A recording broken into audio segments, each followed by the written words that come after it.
안녕하십니까. 혼란한 정치 시사의 술을 술술 풀어보는 선거권 혼술 9월 4일 목요일에 인사드립니다. 창당 이후에 정치 구호만 외치는 정당이 있죠. 그리고 당을 만든 조국의 분풀이용 정당, 바로 소위 말하는 조국 혁신당입니다. 창당하자마자 검찰 해체만 줄곧 주장을 했고, 윤석열 전 대통령 재임 당시에 윤석열 퇴진 이 구호를 외치다가 지금은 내란 종식 이거 외에는 할 줄 아는 게 없는 정당, 정책을 제대로 내놓은 게 있는지 의문입니다. 그 정당에 12명의 국회의원들이 있고 우리 세금으로 12명이 활동을 하는데, 이 사람들은 한결같이 어떤 정치 구호밖에 없습니다. 조국의 분풀이를 하는, 수사를 당한, 검찰 수사를 받은 조국 분풀이 정당, 그 조국당에서 지금 대규모 성 스캔들이 터졌습니다.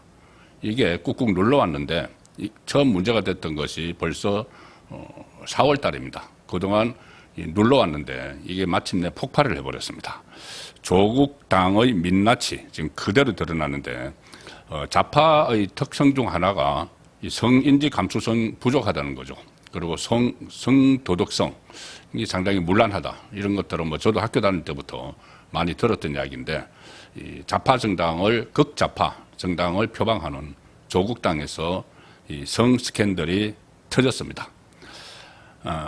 일단 지난 4월 달에 조국당 소속 한 당직자, 여성 당직자가 상급자로부터 국장급입니다. 성추행을 당했다 이렇게 주장을 하면서 업무상 위력에 의한 성추행 이렇게 해서 경찰에 고소를 했습니다. 그때 혁신당, 조국당은 가해자로 지목된 당직자를 피해자와 분리 조치를 했다, 직무에서 배제했다, 이렇게 대충 얼버무려서 넘어가려고 했죠. 봉합을 그냥 해버리려고 했습니다. 그 4월 달이면은 조국은 감옥에 있었죠. 감옥에 있었고 대표 권한 대행을 여성이 했습니다. 여성, 김선민이라는 여성이 대표 권한 대행 노릇을 하고 있었는데, 이 김선민은 국가인권위원회 활동을 아주 자랑스럽게 이야기를 하는 사람입니다. 인권연구 담당관, 국가인권위원회에서 인권연구 담당관을 지낸 이 여성 대표가 이 상황을 그냥 묵살해버렸습니다. 대충 이제 봉합을 해버렸습니다. 자, 조국은 그때 감옥에 있었는데, 조국이 감옥에 나왔어도 이 사실을 알고 조국도 그냥 묵살을 해버렸다는 것이 오늘 폭로가 됐습니다. 강미정 조국당 대변인이 오늘 이 기자회견을 열었습니다. 국회 소통관에서 기자회견을 열어서 저는 오늘 당을 떠난다 그렇게 이야기를 하면서 탈당하겠다고 하면서, 조국당이 지난 4월 달에 발생한 당내 성비위 사건을 제대로 조사하지 않고 있다, 무마를 하고 있다, 이런 말을 하고 당을 떠나겠다고 했습니다. 여성이죠. 강미정 당 대변인, 조국당 대변인. 그런데 강미정도 하나 스토리가 있습니다. 잠시 후에 제가 말씀드리죠. 일단 그래서 강미정은 당내 성추행 및 괴롭힘 사건의 피해자 중 한 명은 지난달 당을 떠났다. 그러니까 4월 달에 이게 터뜨려졌는데, 이게 계속 봉합을 하고 있다가 골마 터져버린 거죠. 오늘 골마 터졌습니다. 그래서 폭로를 하는 겁니다. 여성 대변인이 당내 성추행 및 괴롭힘 사건의 피해자 중 한 명, 그런 피해자가 많이 있다는 이야기죠. 지난달 당을 떠났다. 해당 사건과 관련해 당의 쇄신을 외쳤던 세종시당 위원장은 지난 9월 1일 제명됐다. 이거 제대로 조사해야 된다고 했던 세종시당 위원장은 제명됐고, 이 사람들이 다 피해자라는 겁니다. 그리고 함께 했던 운영위원 3명도 징계를 받았다. 이 쇄신을 요구를 했던, 그러니까 이 성추행 사건을 빌미로 조국당 쇄신을 요구를 했던 사람들이 전부 다 징계를 받고 당을 떠나고 했다는 것이죠. 그 성추행 문제를 제기한 사람들을 가차없이 이제 내쳤다는 이야기고, 이 피해자를 도왔던 조력자는 당직자 품위 유지 위반 이런 이름의 징계를 받고 며칠 전 사직서를 냈다. 또 다른 피해자도 지금 이 순간 사직을 준비하고 있다. 이것이 제가 침묵을 끊고 오늘 이 자리에 설 수밖에 없는 이유다. 계속 이 골마 터지는 상황이 지금 된 겁니다. 이 문제를 제기하는, 성추행에 대해서 문제를 제기하는 사람들을 계속 내쫓거나 어떤 징계를 하는 그런 상황이 계속 이어지고 있다는 것이죠. 자, 강미정 대변인은 당은 피해자들의 절규를 외면했다. 그리고 윤리위와 인사위는 가해자와 가까운 인물들로 채워져 있다. 가해자가 누군지 잠시 후에 다시 설명을 드리죠. 외부 조사기구 설치 요구는 달이 넘도록 받아들이지 않았다. 그 사이에 피해자들은 당을 떠나고 있다. 이것이 제가 더는 기다릴 수 없음을, 그리고 떠날 수밖에 없음을 확신하게 된 이유다. 자, 그러면서 뭐라고 하느냐면은 조국 이야기가 나옵니다. 우리는 기다렸다. 8.15 사면을 기다렸고, 사면 이후 당이 제자리를 찾고 바로잡힐 날을 기다렸다. 자, 8.15 때 조국이 사면될 거라는 것을 자기들은 다 믿고 있었죠. 조국 감옥에 가 있는 동안 이재명 선거운동도 다 해줬고, 조국 당에서 후보도 내지 않았고, 그리고 좌파 쪽에서 계속 탄원수도 들어가고 하니까 조국이 8.15 되면 나온다. 그러면 이 성추행 사건도 좀 정리를 할 수 있을 것이다. 진상을 규명을 할 것이다. 조국이 해줄 것이다. 자, 그렇게 믿고 있었다는 이야기죠. 그런데 이제는 깨달았다. 더는 기다릴 필요가 없다는 것이다. 조국도 아무 소용이 없다. 자, 그래서 이렇게만 이야기하고 기자회견을 끝나는데 기자들이 물었습니다. 조국과 연결해서 물을 수밖에 없죠. 조국이 이런 사정을 아는지 이런 질문들이 나오니까 이 강 대변인이 조국이 지금 혁신정책연구원장 이렇게 자기가 뭐 하나 만들어서 맡고 있습니다. 조국 원장이 수감되어 있는 기간 동안 함께 연대하는 당원들이 편지로 소식을 전했다.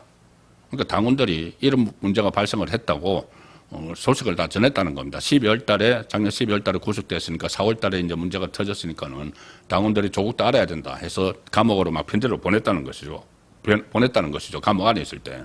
그런데 감옥에서 나왔죠. 8월 15일 날 나왔으니 지금 꽤 시간이 흘렀습니다. 한 20일 정도 흘렀는데, 그런데 사면돼서 나온 후에도 피켓 등으로 자세히 전한 것으로 안다. 전했다는 이야기입니다. 피켓으로 당 간부 아무개를 뭐 성추행, 희롱을 했다. 그런데 사건을 봉합을 하고 있다. 이런 것을 다 전했다는 이야기입니다. 조국도 알고 있다는 이야기죠. 그런데 당의 입장은 변화가 없었다. 그리고 조국에게도 별다른 입장을 듣지 못했다. 조국도 다 알고 있으면서 이 침묵하는, 여기에 방조하는, 묵인하는, 성추행을 묵인하고 방조하는 그 그룹에 조국도 들어가 있다는 이야기입니다. 그리고 이렇게 이야기합니다. 강미정은 조국의 침묵도 제가 해석해야 할 메시지라고 생각한다. 조국의 침묵도 제가 해석해야 될 메시지다. 왜 침묵하느냐? 조국도 한패거리다. 성추행 사건을 묵인 방조하는 사람들 한패다. 이렇게 주장을 하는 것이죠. 조국당은 이 기자회견이 있으니까는, 강 대변인 기자회견이 있으니까는 화들짝 놀라서 입장문을 내고 반박을 일단 합니다. 성비위 및 괴롭힘 사건과 관련 당원 당규에 따라 피해자 요구사항을 모두 수용한 관련 절차를 모두 마쳤다. 어쩌고 저쩌고 하는데, 어쨌든 이것이 충분히 피해자에 대한 어떤 가해자 피해자와의 관계에 어떤 정도의 성추행이 있었는지, 성희롱이 있었는지 이런 부분에 대한 이제 충분한 조사도 이루어지지 않은 것 같고, 그리고 거기에 대해서 문제를 제기하는 사람들이 실제로만 당을 떠났다. 자, 그래서 어쨌든 강유정도 당을 떠나겠다. 이 이야기죠. 이것이 이제 두 가지를 살펴봐야 되는데, 하나는 성추행 사건이 어떤 사건이냐, 가해자가 누구고 어떤 일이 있었느냐, 그리고 또 말씀드린 대로 강미정, 오늘 탈당을 한다고 했던 강미정은 누구냐, 자, 이 부분도 지금 따져봐야 되겠죠. 성추행 사건은 한 10개월 동안 지속이 됐다고 합니다. 이게 고소장에 그렇게 나와 있습니다. 이 피해자가 가해자를 고소한 고소장에 보면은 작년 7월부터 올해 4월까지 지속적으로 성추행과 희롱이 이루어졌다. 자, 작년 7월에면은 조국이 당 대표로 있을 때입니다. 그때부터 올 4월 조국이 감옥 간 이후에도 계속적으로 한 10개월 동안 지속이 됐다. 자, 그런데 이 고소를 당한 상급자는 이것은 제가 파악을 한 겁니다. 고소를 당한 상급자는 지금 실명을 이야기하기는 좀 아직 이릅니다. 아직 언론에서도 실명을 쓰지 않는데, 이 사람은 이 언론에도 한 번씩 이렇게 이름이 나오는 사람입니다. 그리고 이 좌파 매체의 기자 출신이죠. 좌파무체 기자 출신인데 그 가해자가 10개월 동안 지속적으로 학업자, 여성 당직자를 성추행, 희롱을 했다는 겁니다. 고소장에 보면은 작년 7월에 택시 안에서 강제추행을 했다. 그리고 그 다음에 대목이 참 충격적입니다. 작년 12월이면은 12.3 계엄 직후죠. 그때 윤석열 당시 대통령 퇴진 캠페인을 막 벌였는데, 시위도 하고 데모도 하고 했는데, 윤석열 당시 대통령 탄핵 집회에 참석을 했다가, 탄핵을 촉구하는 집회에 참석을 했다가, 자기들끼리 노래방을 갔다고 합니다. 조국당 사람들이. 탄핵 집회에 참석하고 나서 노래방을 우르르 몰려갔는데, 자, 이제 오늘 데모했으니까는 이제 한잔 먹자, 노래하자. 그리고 노래방에 갔는데, 그 노래방에서 그 가해자가 피해자의 허리를 감싸 안았다. 허리를 감싸 안았다. 이런 말까지 지금, 이런 일까지 지금 있었습니다. 자, 이 이야기, 이 고소장 내용을 보면 좀 떠오르는 게 있죠. 이 좌파들의 민낯.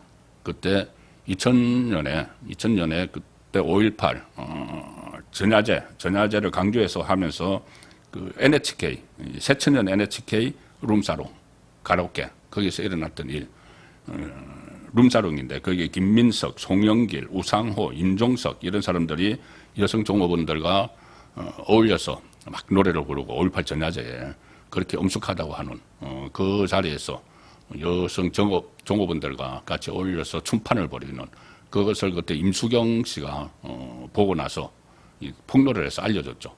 이 사람들이 지금 한 사람은 김민석은 지금 국무총리하고 있고 우상호는 정무수석을 하고 있습니다. 임종석은 문재인 비서실장을 지냈고 송영길은 민주당 대표까지 했죠. 자, 그것이 생각나는 그런 장면이 또 있었다는 겁니다.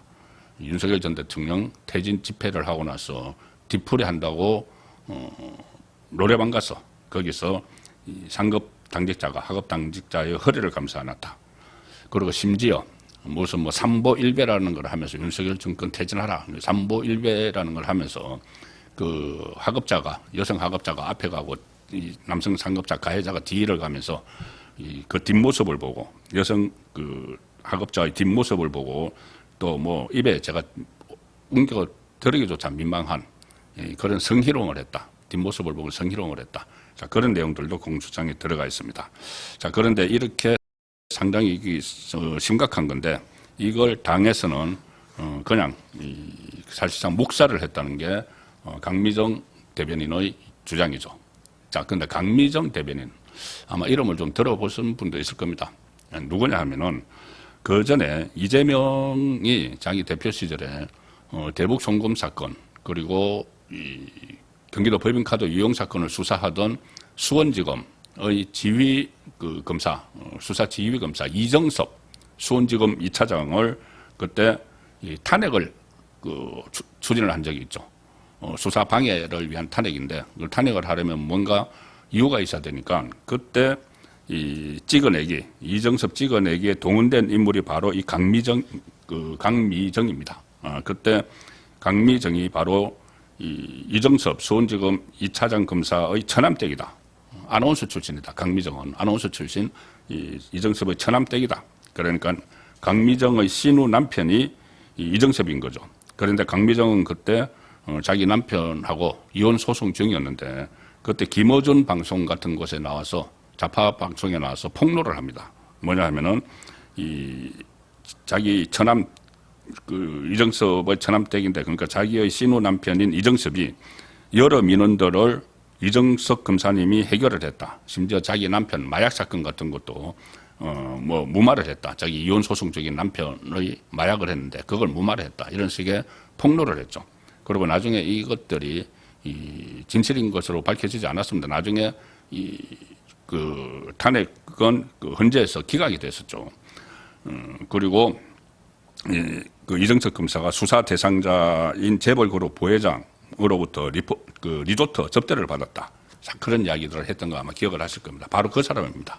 그 강미정인데 그 강미정을 또 검찰의 내부를 폭로를 했다고 하면서 작년 4.10 총선을 앞두고 조국이 영입을 해서 대변인을 시킨 그 인물입니다. 그런데 그 인물이 이제 조국의 민낯을 또 폭로를 하고 나온 조국과 조국당의 민낯을 폭로를 하고 나온 그 상황인 것이죠. 조국당은 성비위 및 괴롭힘 사건과 관련 당원 당규에 따라 피해자 요구사항을 모두 수용한 관련 절차를 모두 마쳤다. 피해자 측 요청으로 외부기관이 조사를 전담해 진행했다. 당 외부로부터 구성된 이 인권특위 증권도 받았다. 이런 식으로 이야기를 하지만은 지금 이 골마 터졌기 때문에 이 문제가 조국 그리고 조국당의 이 성인지 감수성 그리고 빈약한 이런 성도덕성 이 문제와 관련해서 계속 이슈가 될 가능성이 상당히 높아졌습니다. 오늘 저녁 8시 라이브 송구권의 정치 쇼 시간에 다시 한번 점검을 하도록 하겠습니다. 감사합니다.